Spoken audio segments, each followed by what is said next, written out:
The morning sun had just begun to rise over the quiet streets, casting a gentle glow over the city. It was still early enough for most of the world to be asleep, and the streets were mostly empty, save for a few joggers and dog walkers. Oliver Grant, a 42-year-old black taxi driver, was making his way back to his modest apartment after a long night on the road. For him, these early hours often carried a sense of calm, a quiet reward after a night of navigating the city's chaotic pulse. Oliver enjoyed his job. He liked meeting new people, even though not every encounter was pleasant. But after 20 years behind the wheel, he had learned to roll with the punches, maintaining a calm professionalism, no matter who stepped into his car. Over the years, he dealt with all types of passengers, the talkative, the silent, the respectful, and sometimes the downright rude. And through it all, he'd kept his cool, prideful of the reputation he'd earned as a reliable and courteous driver. As he was about to end his shift, his phone buzzed with a notification, alerting him to a new fare. Normally, he'd ignore a late call at this hour, but something about the name and the destination piqued his curiosity. He glanced at the address, a posh, upscale apartment complex on the other side of town. High-end clients usually tipped well, and he figured it would be a good way to cap off his night. All right, one last ride, he muttered to himself, turning the wheel toward the address. A few minutes later, he pulled up in front of the towering building, its glass facade gleaming in the early morning light. He checked his rearview mirror, straightened his cap, and took a deep breath.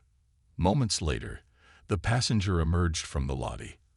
A young white woman in her late 20s, her blonde hair perfectly styled, a designer handbag slung over her shoulder, and a pair of dark sunglasses shielding her eyes. She exuded an air of impatience, barely glancing in Oliver's direction as she approached his cab. Oliver rolled down the passenger window, offering a polite nod. "Good morning, miss. Are you headed to?" She cut him off with a wave of her hand, barely acknowledging his presence as she slipped into the back seat, crossing her legs with a look of mild irritation. He caught a whiff of expensive perfume as she settled in, her eyes glued to her phone. He could feel the tension emanating from her, something he was familiar with, though it always stung a little. In his years as a driver, he'd encountered his share of passengers who seemed uncomfortable sharing a confined space with him. He had learned not to let it bother him, but it was difficult to ignore completely. "Where to?" he asked, keeping his tone polite and professional. She didn't look up, her fingers tapping away on her phone as if he were invisible. After a long pause, she sighed and muttered the address, barely loud enough for him to hear. "All right, we'll be there in about 20 minutes, Oliver replied, glancing at the GPS. As they pulled away from the curb, silence filled the car, broken only by the faint hum of the engine and the occasional blip of her phone notifications. Oliver tried to make himself as invisible as possible, focusing on the road and keeping his eyes forward. He knew when someone wasn't interested in small talk, and she was making it abundantly clear. Several minutes into the ride, the woman shifted in her seat, finally looking up from her phone. She glanced at Oliver in the rearview mirror, her expression one of thinly veiled discomfort. "So, do you drive full-time?" she asked, her tone laced with an edge that suggested she wasn't genuinely interested. "Yes, ma'am," Oliver replied, maintaining his calm. "Been at it for quite a while." She made a faint sound, something between a hum and a sigh, before returning her attention to her phone. He didn't expect any further conversation, so he was caught off guard when she suddenly let out a derisive chuckle. "Seems like an easy enough job," she muttered under her breath, though loud enough for him to hear. "Not much to it, right?" Oliver felt a flicker of irritation, but kept his expression neutral. He had grown accustomed to people underestimating him, reducing his work to nothing more than driving people from point A to point B. But he knew better. Being a taxi driver in a bustling city was far more challenging than people realized. It required patience, resilience, and a strong sense of intuition. "More to it than most people think," he said quietly, his eyes on the road. She didn't respond, clearly uninterested in hearing anything more. Instead, she shifted her body away from him, as if distancing herself would make the ride go faster. Oliver clenched the steering wheel a little tighter, fighting the urge to defend himself. He had learned long ago that there was little use in trying to change someone's mind when they had already decided what they thought of you. As they continued down the quiet streets, Oliver's mind wandered to his family. He thought of his young daughter, who was just starting school, and his wife, who worked as a nurse. They were his grounding force, his motivation. Every fare he picked up was one step closer to paying for their future. He took pride in his work, no matter what anyone else thought. A few minutes later, they approached an intersection, and Oliver slowed down for a red light. The silence in the car was thick, almost suffocating. He glanced in the rearview mirror again, catching sight of the woman's tense expression. She seemed to be growing more restless by the minute, her fingers tapping against her phone screen in agitation.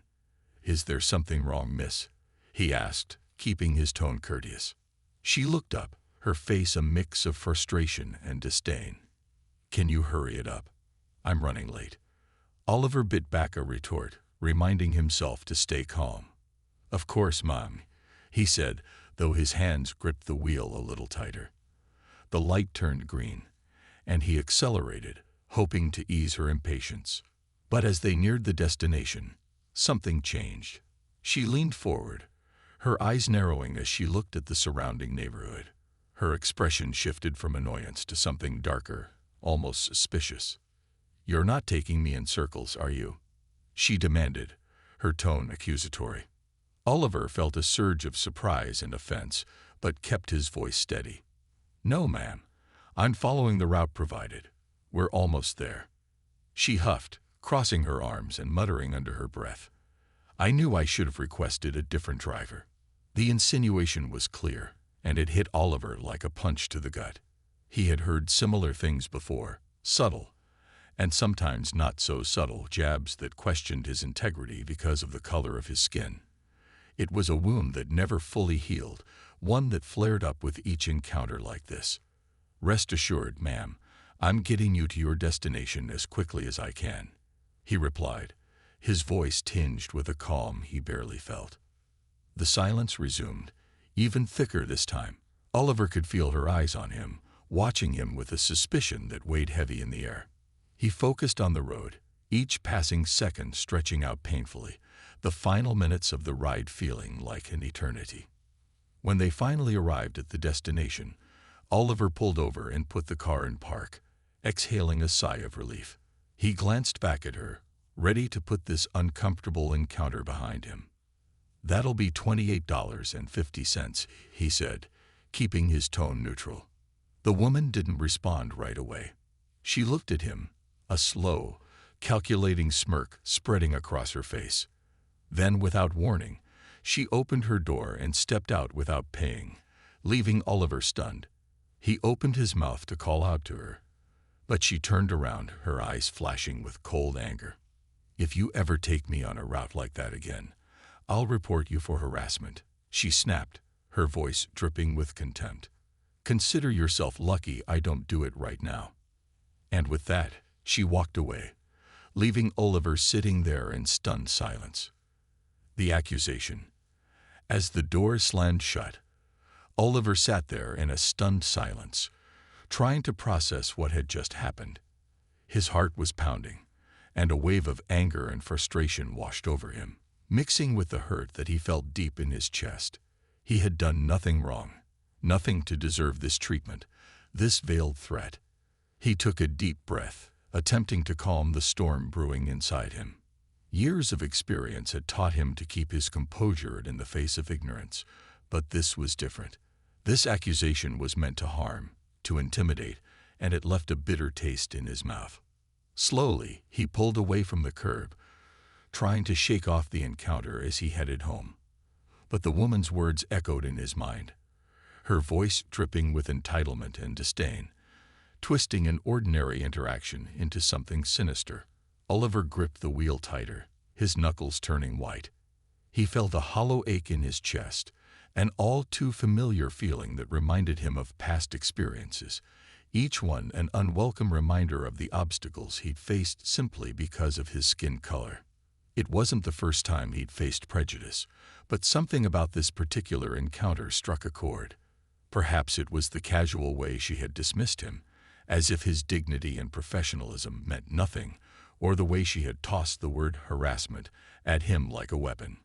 He knew all too well how damaging an accusation like that could be, especially coming from a well-dressed woman in a high-end neighborhood. The power dynamics were clear, and the consequences could be severe. As he neared his apartment complex, he forced himself to set aside the thoughts gnawing at him. He had promised his daughter, Maya, that he'd be there to walk her to school that morning, and he wouldn't let anything ruin that time with her. Maya was his light, his reason for pushing through the hardships, and every moment with her was precious. With a deep breath, he put on a smile and mentally prepared himself to step into the role of the father she knew, strong, loving, and unwavering. When he walked through the door, Maya was waiting in her school uniform, her backpack slung over one shoulder and a bright smile on her face. She ran up to him, throwing her arms around his waist, and in that moment, the tension began to melt away. Her innocence and joy were like a balm to his troubled heart. "Ready to go, Daddy?" she asked, looking up at him with eyes full of excitement. "Of course, Princess," he replied, his voice softening as he took her hand. "Let's go conquer the day." The walk to school was filled with Maya's laughter and stories about her friends, her teachers, and her excitement for the upcoming art show. She chattered on about her latest drawing, a bright rainbow stretching across a clear blue sky, and Oliver found himself smiling despite the weight he still carried. She had that effect on him, an unbreakable bond that reminded him of everything that mattered. After dropping her off with a hug and a promise to pick her up after school, Oliver made his way back to his apartment, hoping to catch a few hours of rest before his next shift. But as he approached the building, he noticed something unusual: a police car parked near the entrance, and two uniformed officers talking with the building's doorman. His stomach tightened with a sense of foreboding. As he neared the entrance, one of the officers turned to him, their gaze sharp and assessing. "Excuse me, sir," the officer said, stepping forward. "Are you Oliver Grant?" Oliver nodded, a slight chill running down his spine. "Yes, that's me." "Is there a problem, officer?" The officer's expression was unreadable, but there was a firmness in his eyes that made Oliver uneasy. "We'd like to ask you a few questions regarding an incident reported this morning. Could you come with us?"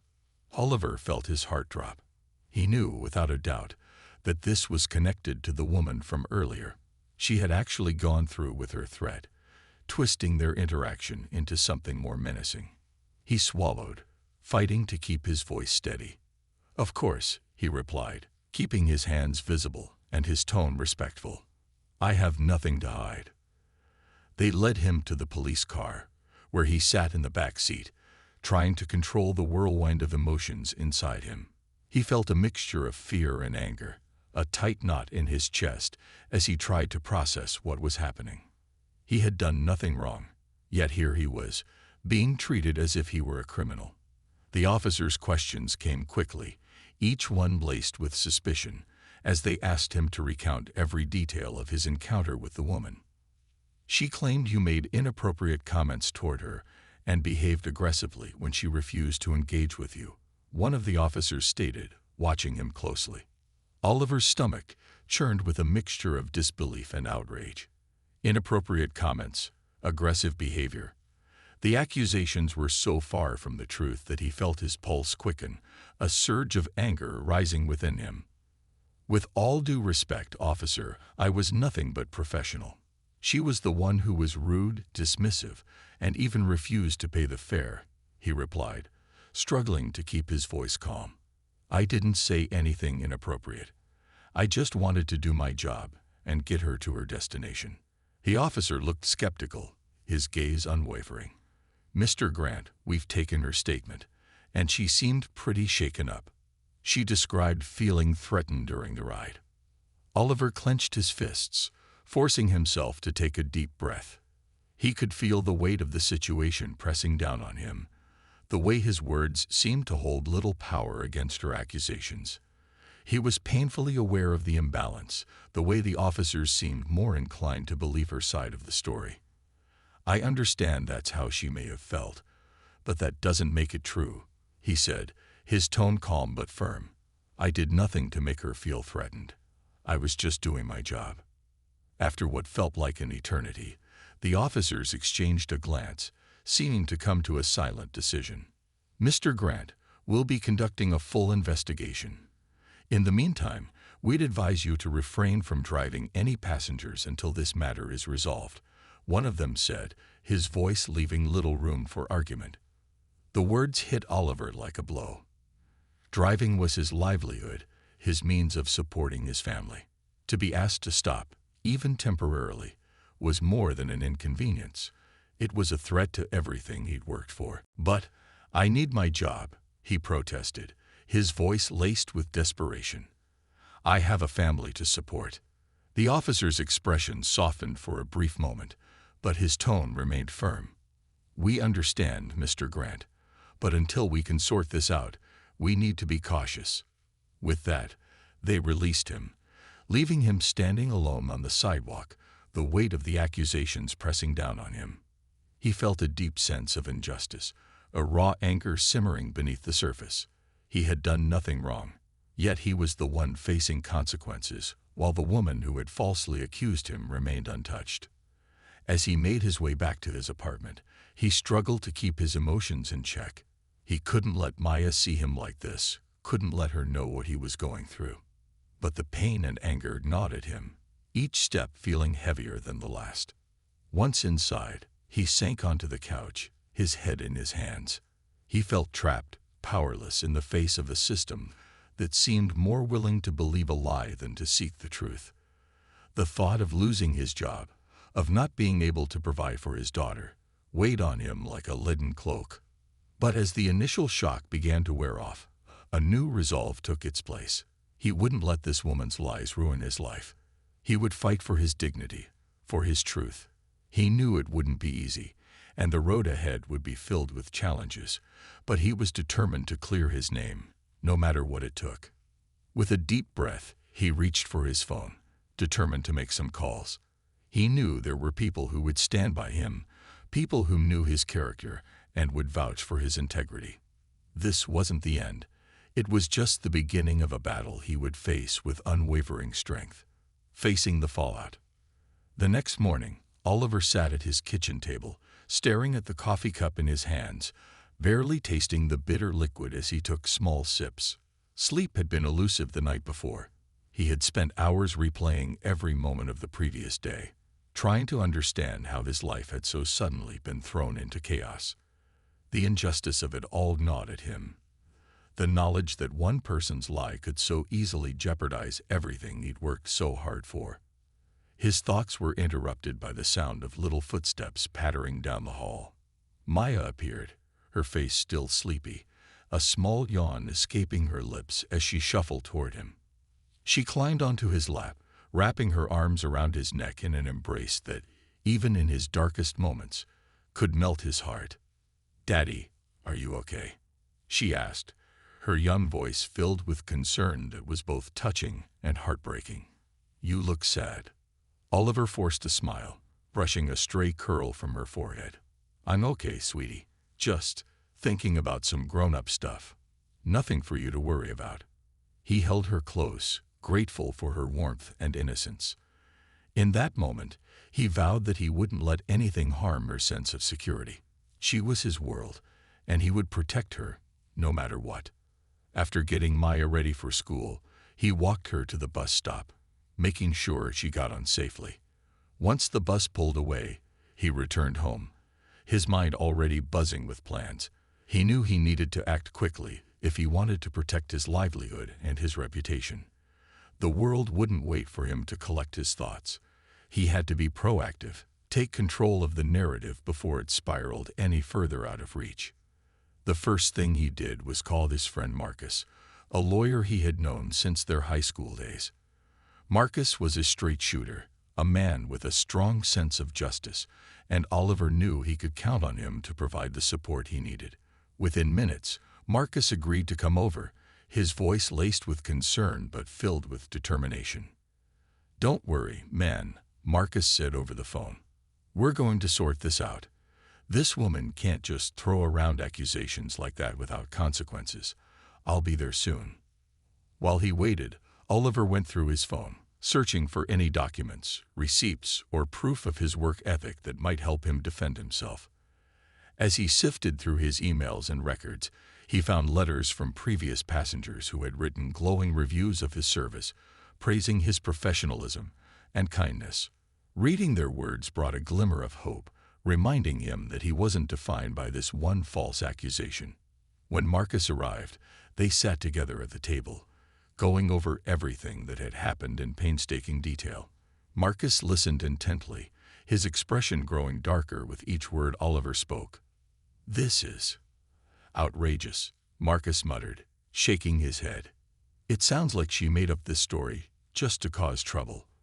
But don't worry, we'll gather evidence to prove your side. I'll start by contacting the rideshare company and requesting the trip data. That should at least show your route and the fare you charged her." Oliver nodded, relief flooding through him.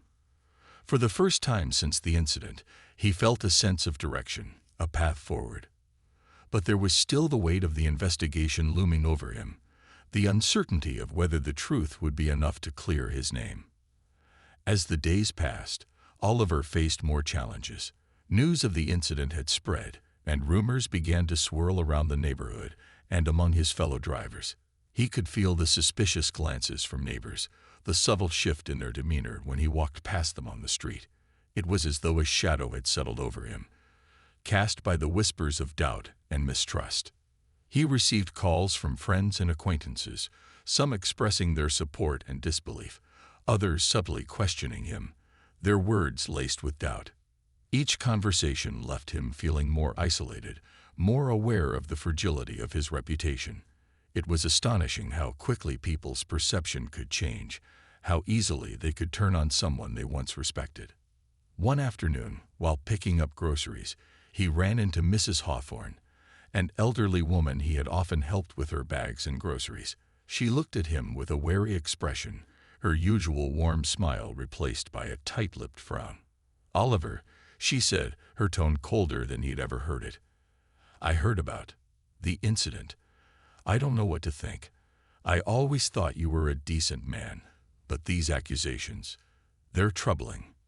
Oliver felt a pang of sadness, his heart heavy as he searched for the right words. "Mrs. Hawthorne, I swear to you, I did nothing wrong. It was all a misunderstanding. Or worse, a lie. You know me. I would never harm anyone." She looked away, as if ashamed of her own skepticism. "I hope you're telling the truth, Oliver. I really do." As she walked away, he felt the sting of her words settle into his chest.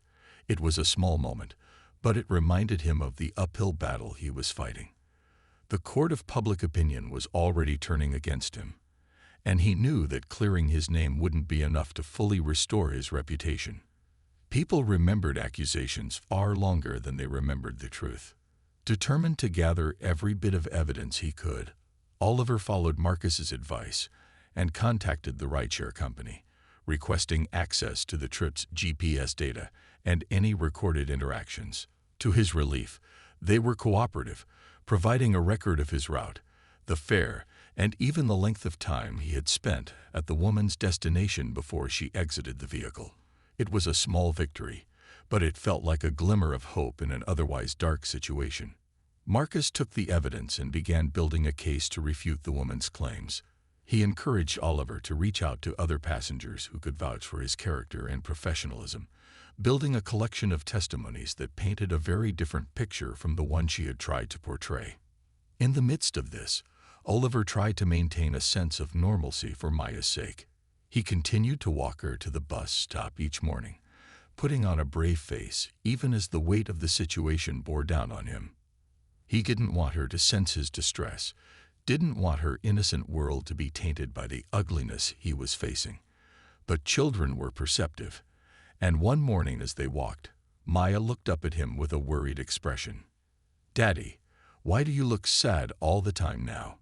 she asked, her voice small and hesitant. He stopped, kneeling down so he could look her in the eye. "Oh, Princess, I'm just dealing with some things. But I promise, everything's going to be okay. You don't need to worry about me." She nodded, wrapping her arms around his neck in a tight hug. "I love you, Daddy." "I love you too, Maya. So much," he whispered, holding her close. Her love and trust reminded him of what he was fighting for, why he couldn't let this lie destroy his life. As the weeks went by, Oliver found strength in the support of those who believed in him. Despite the whispers and the doubts, he held on to his integrity, refusing to let the accusation define him. He worked closely with Marcus, providing every detail, every piece of evidence he could gather. And as their case grew stronger, so did his determination to see it through. The day would come, he knew, when he would have to face his accuser in a setting far different from that fateful car ride. He would have his day to speak his truth, to stand up for his dignity. And in that moment, he resolved that he would not let fear or anger consume him. He would stand tall, knowing that he had done nothing wrong, and that justice, however long it took, would ultimately prevail. Confronting the shadows. The weeks that followed were a whirlwind of emotions and constant battles. Oliver faced challenges that would have crushed someone with less resolve. Every day was a new struggle, not just to maintain his livelihood, but to hold on to his dignity in the face of a world that seemed eager to see him as guilty without trial. With Marcus's help, Oliver had managed to compile a strong defense, but he knew that in situations like these, the truth was rarely simple. Public opinion was a fierce adversary. One evening, as Oliver sat in his living room going through the statements Marcus had gathered, there was a knock at his door. He opened it to find a man and a woman standing there, both wearing somber expressions. The man introduced himself as Detective James Turner, and the woman as Officer Carla Reyes. They explained that they were investigating the allegations against him and wanted to conduct a formal interview. Oliver felt a mixture of dread and resolve settle in his chest. He knew this was coming, but he also knew he was prepared. He invited them in, offering them a seat as he gathered his thoughts. "Mr. Walker," Detective Turner began, flipping open his notebook. "Thank you for speaking with us. We understand this has been a difficult time for you. We'd like to hear your account of what happened that day in the car with Ms. Elena Roberts." The name hit Oliver like a punch to the gut. He hadn't heard it spoken aloud before. Now he knew the name of the woman who had so thoughtlessly tried to ruin him, and it sounded foreign, almost surreal. Taking a steadying breath, he began his account, recounting every moment of the ride. From the moment she entered his car to the tense silence that hung between them as they drove. He described the bizarre, escalating conversation, her subtle insults, and her final accusations, which had left him bewildered and humiliated. Detective Turner listened carefully, his expression impassive, while Officer Rice took notes. When Oliver finished, the detective leaned forward, a hint of sympathy breaking through his professional demeanor. "Mr. Walker, I can't say I fully understand the situation, but I want you to know that we're conducting a thorough investigation. If there's anything else you can recall, even small details, please don't hesitate to let us know." Oliver nodded. "Thank you, Detective. There's one more thing. My lawyer, Marcus, has been gathering evidence and testimonies that might help show my character. I've worked hard to build a reputation as a trustworthy driver, and it's painful to see it called into question by one baseless accusation." Detective Turner nodded. "We'll be in touch with your lawyer to review the information. We're also speaking with Ms. Roberts as part of our investigation. We'll get to the bottom of this." After they left, Oliver sat alone in the quiet house, the weight of the conversation lingering. His thoughts raced, each one laced with anxiety and exhaustion. But he reminded himself of something his mother used to tell him. The truth doesn't always come easily, but it has a way of shining through if you let it. The next few days brought a small but noticeable shift. Friends and acquaintances who had been hesitant to support him before were now reaching out, having heard that an investigation was underway. Some even apologized for their initial doubt, their voices filled with remorse. It was heartening, but Oliver knew the battle wasn't over. Public support was fickle, and he couldn't rely on it alone.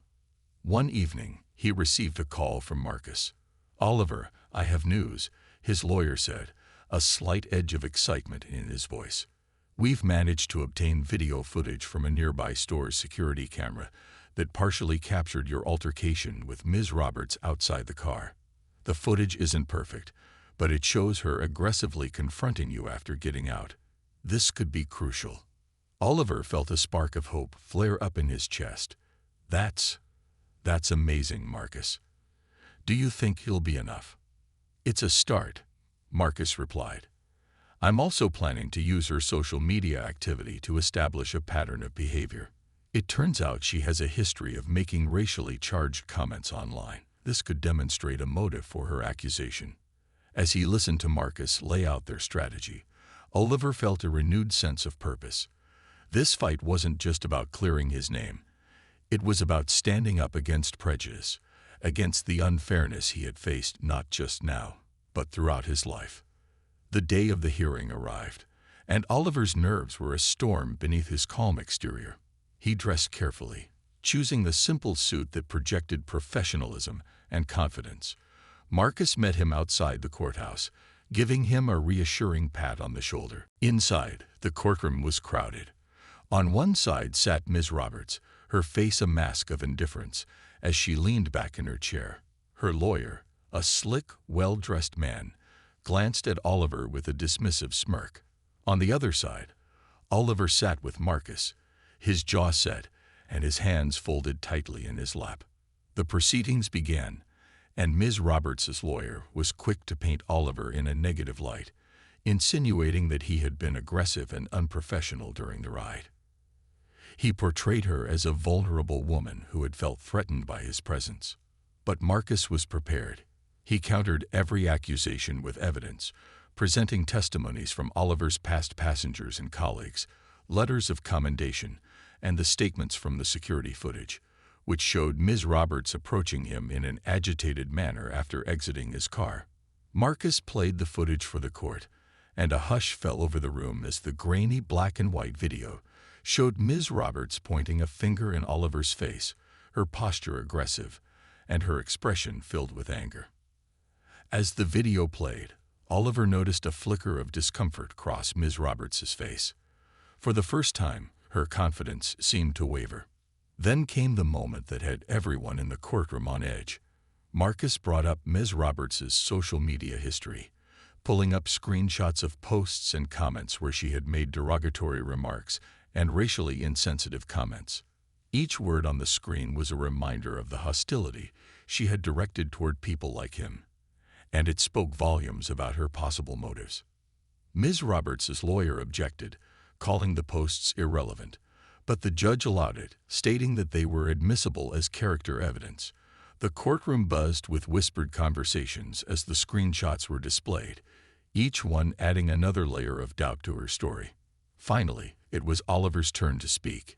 He stood up, taking a deep breath, and looked out at the faces in the room, some skeptical, some sympathetic. He spoke with calm dignity, describing his experiences as a driver, his love for his daughter, and the pride he took in his work. He told the court about his years of effort, his commitment to fairness, and how this accusation had turned his life upside down. "I'm a man who's worked hard for everything I have," he said, his voice steady but filled with emotion. "I didn't ask for this. I never wanted trouble. I just wanted to make an honest living and provide for my daughter. I'm here today because I refuse to let one lie destroy everything I've built. I believe in justice, and I believe that the truth matters. And I hope that this court sees that too." When he finished, the room was silent. Marcus gave him a nod, a silent gesture of pride and respect. After hours of testimony, evidence, and deliberation, the judge finally delivered his decision. He ruled in Oliver's favor, dismissing Ms. Roberts's claims as baseless and motivated by malice. He even went so far as to admonish her for abusing the legal system to further her own prejudice.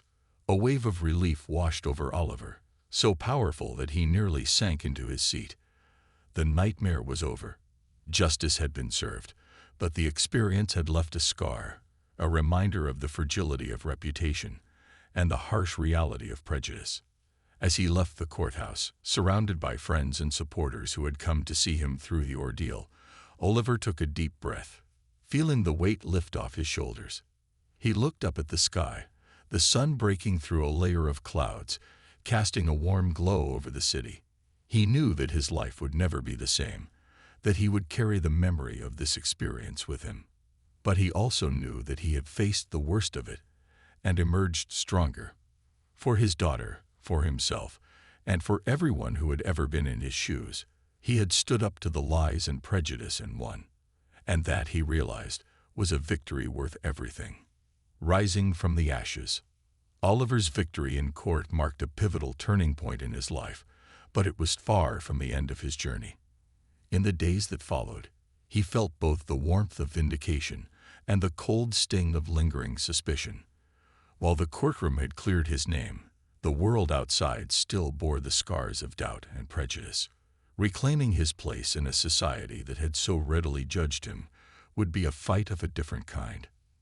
News of the court case had spread quickly. Social media buzzed with discussions, some celebrating his victory, others continuing to cast doubt. Even though the evidence had shown Ms. Roberts's malice and prejudice, there were those who clung to their biases, unwilling to believe a black man's innocence even in the face of undeniable proof. But amidst the negativity, messages of support flooded in from friends, family, and even strangers who saw in his story a mirror of their own struggles against discrimination. One message in particular struck him deeply. It was from a young man named Jamal who had been following the case closely. Jamal's message read, "Mr. Walker, I just wanted to say thank you for standing up for yourself. I'm 17, and it's been hard for me to feel proud of who I am because of all the hate I see around me. But watching you, seeing your courage, it makes me believe that I can face the world without feeling small. You're not just fighting for you, you're fighting for all of us."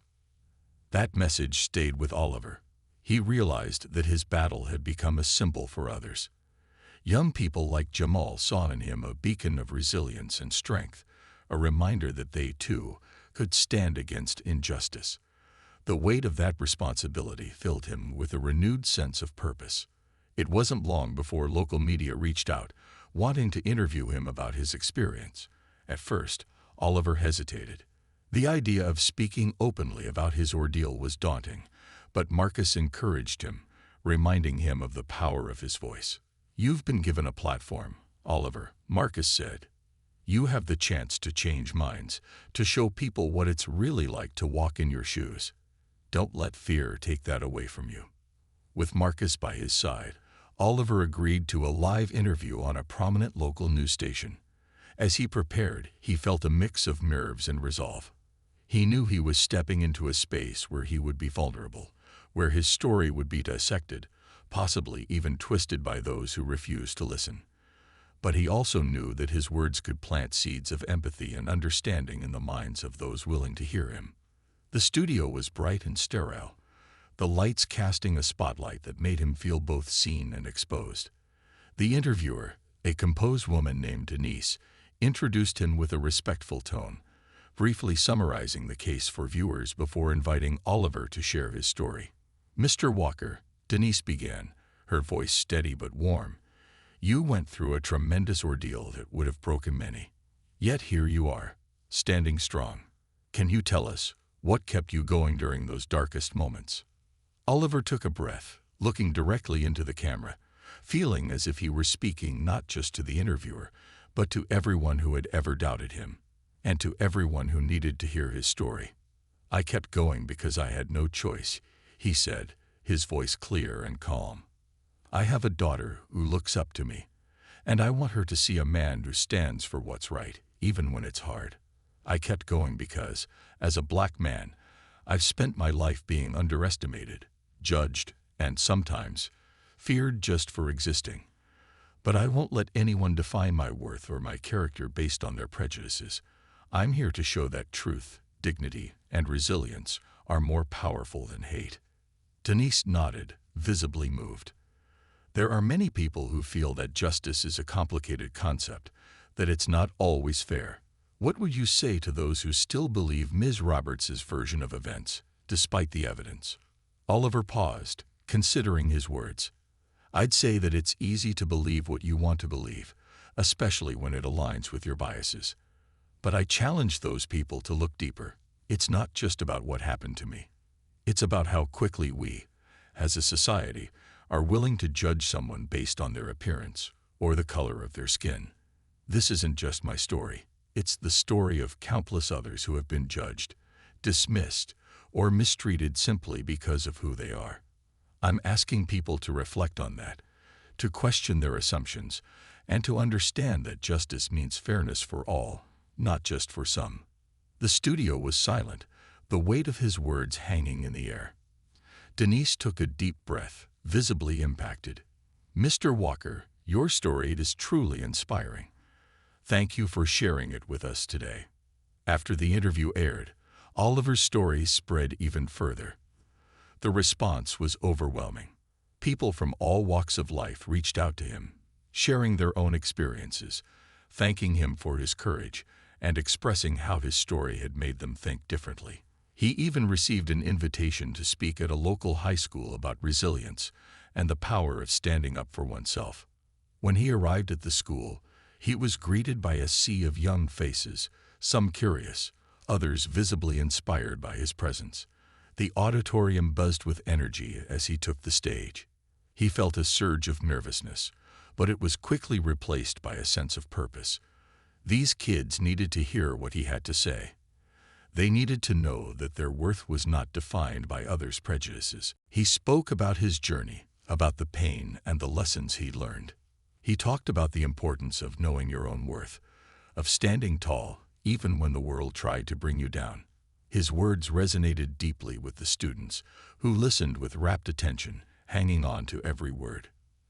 As he finished, a young girl in the front row raised her hand, her voice tentative but hopeful. "Mr. Walker," she asked, "how do you stay strong when people are so unfair?" Oliver smiled gently. "Strength comes from knowing that you're more than what people see. It comes from understanding that their judgments don't define you. If you know your worth, if you hold on to your truth, then nothing they say or do can take that from you. You stay strong by remembering that you're not alone, that there are people who see you, who believe in you, and who are fighting the same fight. And you stay strong because giving up would mean letting them win, and we can't afford to let that happen." After the talk, students lined up to shake his hand, their eyes filled with admiration and gratitude. Some shared their own struggles with prejudice, and others simply thanked him for his courage. It was a powerful moment, a reminder that his story had become a beacon for others. Later that night, as he sat at home reflecting on the day, he felt a profound sense of peace. He had not just survived his ordeal, he had risen above it, using his experience to inspire others. He had taken the pain, the humiliation, and the injustice, and transformed it into something powerful, something that could change lives. But Oliver knew his journey wasn't over. The scars of his experience were still fresh, and the fight against prejudice was ongoing. He would continue to speak out, to stand tall, and to be a voice for those who felt voiceless. He had learned that the truth had the power to break chains, to shatter lies, and to illuminate even the darkest corners of society's prejudices. As he sat in the quiet of his living room, he closed his eyes, feeling the weight of both his struggles and his triumphs. And for the first time in a long time, he felt whole, knowing that he had turned his pain into a legacy of resilience and hope. He had shown the world that justice, though often slow, could prevail. And he had shown himself that he was, and always would be, unbreakable. Redemption and renewal. Months passed after Oliver's harrowing experience in the courtroom, but the echoes of that day continued to ripple through his life. Though he had cleared his name and inspired many, The journey had left scars, both seen and unseen. It was a transformation that forced him to look deeply at the world around him, and in turn, prompted him to find new ways to give back, to rebuild not only his own life, but also to uplift others walking a similar path. He returned to work with a quiet resilience, no longer just a taxi driver, but a symbol of courage and determination in his community. People greeted him with respect and admiration, some stopping to shake his hand, others simply nodding in solidarity. His colleagues treated him differently, no longer viewing him merely as one of the drivers, but as someone who had endured more than they could imagine and come out stronger. One evening, as he was preparing to start his shift, he received a call from Marcus. His lawyer, who had become more of a friend and confidant, sounded enthusiastic. "Oliver," Marcus began, his voice brimming with excitement, "I've been talking with a few people, and we're thinking about starting a foundation, something that could help others who faced similar situations. People who feel they're alone or trapped by the biases of society." Oliver listened, his heart swelling with pride and humility. The idea resonated with him deeply. Throughout his life, he had encountered countless barriers, but he had never envisioned himself as someone who could bring about meaningful change for others. The prospect of creating a safe haven, a place where people could seek help, advice, and support, felt right. It was a calling he couldn't ignore. A few weeks later, he and Marcus launched the Walker Foundation for Justice and Equality, aimed at providing legal aid and emotional support to those wrongfully accused or marginalized. The foundation quickly garnered attention, especially from communities that often felt overlooked and unprotected. Oliver's story became its cornerstone, a testament to resilience that resonated far beyond his city. One day, while volunteering at the foundation, Oliver found himself speaking with a young man named Darnell, a teenager who had recently been through a similar ordeal. Darnell's voice trembled as he recounted how he had been falsely accused of theft at his workplace, an accusation that had shattered his confidence and made him question his place in the world. Oliver listened intently, his heart aching for the young man who reminded him so much of himself. After hearing Darnell's story, Oliver placed a reassuring hand on his shoulder. "I know it feels like the world's against you right now," he said softly. "But you're stronger than this moment. You have a story that matters, and you have people who believe in you, even if they don't all show it right now." Darnell looked up, his eyes filled with gratitude. "Thank you, Mr. Walker. I didn't think anyone would understand." They continued talking, and by the end of their conversation, Oliver had given him not only hope, but a reason to fight for his dignity. He promised to stand by Darnell and help him clear his name, channeling the strength he had gathered from his own ordeal. As the foundation grew, Oliver found himself speaking at events and schools, sharing his experiences and encouraging others to believe in their worth. His speeches were raw and heartfelt, often moving people to tears as he recounted the challenges of navigating a world that judged him for his skin color. Yet he always ended on a note of hope, reminding his audience that resilience was a force stronger than hate, and that they had the power to shape their own narratives. His daughter, Grace, had been watching all of this unfold, and the pride she felt was evident. The girl who had once been too young to understand prejudice now saw her father as a hero, a man who had not only survived but used his pain to help others. She often accompanied him to foundation events, her eyes wide with admiration, absorbing his lessons on resilience and compassion. One day, after one of his talks, Grace approached him with a serious expression. "Daddy," she said, "I want to help people like you do. I want to make the world fairer, so people don't have to go through what you did." Oliver felt a lump in his throat. He pulled her into a hug, his voice thick with emotion. "You're already helping, baby girl," he whispered. "Just by being kind, by being brave, you're making a difference." The community's response to Oliver's foundation was overwhelmingly positive. People shared stories of their own struggles with discrimination and the small, everyday injustices they faced. The Walker Foundation became a sanctuary, a place where people found understanding, solidarity, and strength.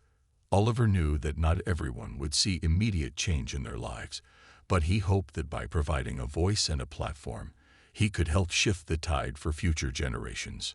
One evening, he received an unexpected call. It was Judge Patterson, the judge who had presided over his case. The judge's voice was somber, almost hesitant. "Mr. Walker," he began, "I wanted to apologize. Not just for what happened to you in my courtroom, but for the system that allowed it to happen in the first place. You have taught me something about justice that I was blind to before." Oliver was silent, taken aback by the vulnerability in the judge's words. He had often wondered if anyone in the courtroom that day had seen him as more than a defendant. Now, hearing Patterson's apology, he felt a sense of closure he hadn't expected. "Thank you, Your Honor," he replied finally, his voice steady. "It's never too late to see things differently, to start making changes." The judge cleared his throat. "If there's ever anything I can do to support your foundation, please let me know. It would be an honor to help." As Oliver hung up the phone, he felt a deep sense of peace. It was as if his journey had come full circle. He had fought for justice, for his dignity, and in doing so, he had inspired others to stand beside him. He had shown the world that one voice, when rooted in truth, could echo far beyond the walls of a courtroom. Years passed, and the Walker Foundation continued to grow, becoming a national movement advocating for racial equality and social justice. Oliver, now a seasoned advocate, remained humble, driven by the belief that his work was far from done. Each person he helped, each story he heard, reminded him of his purpose and fueled his commitment to the cause. Looking back, Oliver no longer saw his experience with bitterness. Instead, he viewed it as a catalyst, a painful yet necessary step that had shaped him into the man he had become. He had not only reclaimed his identity, but also redefined it, transforming his life from one marred by prejudice to a legacy of resilience and compassion. One evening, as he sat on his porch, watching the sun set over the city, Grace joined him, now a young woman with dreams of her own. They sat in silence for a while before she turned to him, her voice filled with admiration. "Dad, you've changed so many lives." Oliver smiled, his heart swelling with pride and humility. "I did what I had to do, Grace. I just hope that others know they can do the same."